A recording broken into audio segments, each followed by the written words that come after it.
Good morning. Skill YouTube channel में आपकी स्वागत है। मैं आपकी दोस्त वशिष्ठ हाजरा। दोस्तों, इस वीडियो में हम विज्ञान पढ़ना शुरू करेंगे। ठीक है, जितना हो सके उतना करेंगे। देखते हैं। ये जो साइंस है ये आपके लिए बेहद इम्पॉर्टेंट है। ये आपकी CITS की सिलेबस में भी है और ना CTS की सिलेबस में भी है। और कोई भी कॉम्पिटिटिव एग्ज़ाम्स देना के लिए जाएंगे तो ये बहुत ज़रूरी है। चलिए शुरू करते हैं। साइंस क्या है? साइंस जो है ये साइंटिया शब्द से हुआ है और ठीक है, जिसका अर्थ है नॉलेज या जानना। तो कोई भी विषय को जो हम लोग विशेष रूप में जानते हैं उसको बोलते हैं विज्ञान। ठीक है, तो ना विज्ञान की जो विज्ञान काफ़ी प्रकार के होते हैं। एक जो है व्यावहारिक विज्ञान और एक है आपकी जो लैब में किया जाता है वो विज्ञान। ठीक है, तो विज्ञान की दो शाखाएं हैं। एक है तो नेचुरल साइंस और फिजिकल साइंस। और प्राकृतिक विज्ञान की जो दो शाखाएं हैं यहाँ पे बोल रहे हैं बोटनी एंड जूलॉजी। और भौतिक विज्ञान की दो शाखाएं है फिजिक्स एंड केमिस्ट्री। तो आपकी सिलेबस में फिजिक्स है, फिजिक्स की कुछ पार्ट है। तो ठीक है, उसके बारे में हम लोग जानेंगे। ठीक है, तो फिजिक्स भौतिकी विज्ञान की वो शाखा जिसके अंतर्गत द्रव्यों तथा ऊर्जा और उनकी परस्पर क्रियाओं की अध्ययन किया जाता है। ठीक है, तो फिजिक्स के अंदर में दो चीज़ की जिक्र होता है, मैटर और एनर्जी। तो हम लोगों को मैटर को बहुत अच्छे से जानना है। ठीक है, आप जानना चाहो या ना चाहो, आपको कॉम्पिटिटिव एग्ज़ाम क्रैक करना है तो मैटर और एनर्जी के बारे में आपको जानना ही पड़ेगा और कोई चारा नहीं है। ठीक है, तो जानना शुरू करते हैं। और हम लोग इस फिजिक्स के अध्ययन के लिए ये जो किताबें हैं लूसेंट की, यहाँ पे इसको 8 भाग में बांट रहे हैं। ठीक है, एक है मैकेनिक्स यांत्रिकी, ध्वनि साउंड, ऊष्मा हीट, प्रकाश लाइट, विद्युत इलेक्ट्रिसिटी, चुंबकत्व मैग्नेटिज्म, आधुनिक एवं परमाणु भौतिकी modern and atomic physics and electronics. तो आपकी जो ITI सिलेबस में है ना, मैकेनिक्स आपको पढ़ना पड़ेगा। ठीक है, ओनली मैकेनिक्स ही है आपकी ITI की सिलेबस में और CITS की सिलेबस में। ठीक है, बट अगर आपको आपकी कॉम्पिटिटिव एग्ज़ाम क्रैक करना है तो आपकी ये सारे चीज़ पढ़ना पड़ेगा और इसके साथ साथ आपको ऊपर का बोटनी जूलॉजी भी पढ़ना पड़ेगा और केमिस्ट्री भी पढ़ना पड़ेगा। ठीक है, तो हम यहाँ पे जो फिजिक्स है, फिजिक्स की मैकेनिक्स जो है आपको अच्छे से कवर कराएंगे और बाकी जो है अगर टाइम मिले तो कराएंगे, नहीं तो नहीं कराएंगे। आप अपना देखो। ठीक है, चलिए फिजूल का बातें ना करते हुए आगे शुरू करते हैं। यांत्रिकी मतलब मैकेनिक्स। ठीक है, तो यांत्रिकी के अंदर में हम लोग कौन सा चैप्टर पढ़ेंगे?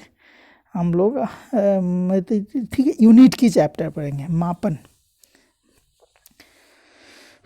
तो हम लोग मापते किसको है?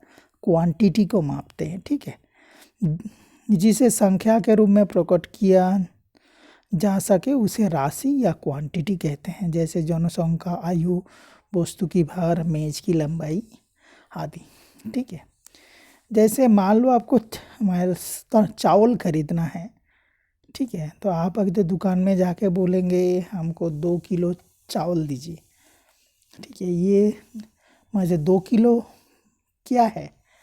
तो चावल कोई फिजिकल क्वांटिटी नहीं है। चावल की जो मास है, जो भर है, ठीक है, जिसको आप मापते हैं वो फिजिकल क्वांटिटी है। भर फिजिकल क्वांटिटी है, ना कि चावल फिजिकल क्वांटिटी है। मेरे बात को अच्छे से समझिए, ठीक है। तो ये फिजिकल क्वांटिटी, ये फिजिकल क्वांटिटी दो प्रकार के होते हैं, जिसको बोलते हैं तो अदिश और सदिश। तो अदिश क्या है? Scalar quantity. वैसे भौतिक राशियाँ जिसमें केवल परिमाण होता है, दिशा नहीं होती, उन्हें अदिश राशि कहा जाता है। जैसे द्रव्यमान, घनत्व, तापमान, विद्युत धारा, समय, चाल, आयतन, कार्य आदि। मतलब इसमें सिर्फ मैग्नीट्यूड होगा, इसका डायरेक्शन नहीं होगा। स्केलर क्वांटिटी में सिर्फ मैग्नीट्यूड होता है, इसकी डायरेक्शन नहीं होता है।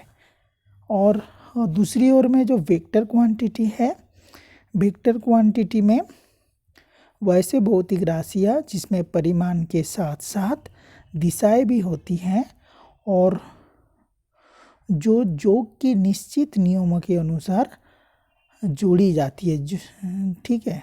योग की निश्चित नियम कौन सा है? इसमें या तो आपकी ट्रायंगुलर लॉ लगेगा या तो पैरेललोग्राम लॉ लगेगा। इसका हिसाब से इसको जोड़ा जाता है, उसको सदिश राशि कहा जाता है। तो सदिश राशि के अंदर क्या हुआ? वेक्टर के अंदर इसके मैग्नीट्यूड के साथ साथ डायरेक्शन भी होगा। तो अदिश में क्या था? केवल मैग्नीट्यूड है, डायरेक्शन नहीं। और सदिश में क्या है? मैग्नीट्यूड के साथ साथ डायरेक्शन भी है। तो हम लोग उसको बोलेंगे वेक्टर क्वांटिटी। जैसे वेग, विस्थापन, बल, रेखीय संवेग, कौणिक विस्थापन, कौणीय वेग, त्वरण, बल आघूर्ण इत्यादि, ठीक है। और बाकी का आपके लिए नया टर्म है, अब अभी याद नहीं करेंगे, बाद में करेंगे, ठीक है। और हम लोग अभी हम लोग राशि पढ़ लिया, अभी पढ़ लेंगे, अभी हम लोग पढ़ेंगे यूनिट ऑफ मेजरमेंट। किसी राशि को मापने के निर्देश मानक को मात्रक कहते हैं, ठीक है। इससे कुछ समझ में नहीं आया, आगे देखते हैं। किसी भी राशि को माप करने के लिए उसी राशि का एक निश्चित परिमाण को स्टैंडर्ड मान लिया जाता है और उसे कोई नाम दे दिया जाता है, इसी को उस राशि का मात्रक कहते हैं। जैसे हम लोगों को किसी चीज़ की लंबाई मेजरमेंट करना है तो हम लोग क्या करेंगे? कोई एक निश्चित परिमाण ले लिया, ठीक है, उसको हम लोग बोल दिया 1 मीटर। अभी कोई घर की लंबाई मान लो 10 मीटर है, मतलब उस निश्चित परिमाण की 10 गुना, मतलब 10 मीटर। वो जो निश्चित परिमाण है उस परिमाण को बोलते हैं उसकी यूनिट। तो यूनिट दो प्रकार के होते हैं, fundamental unit and derived unit, ठीक है। तो फंडामेंटल यूनिट किसको बोलते हैं? किसी भौतिक राशि को व्यक्त करने के लिए कुछ ऐसे मानकों का प्रयोग किया जाता है जो उन मानकों से स्वतंत्र होते हैं, इसे मूल मात्रक कहते हैं।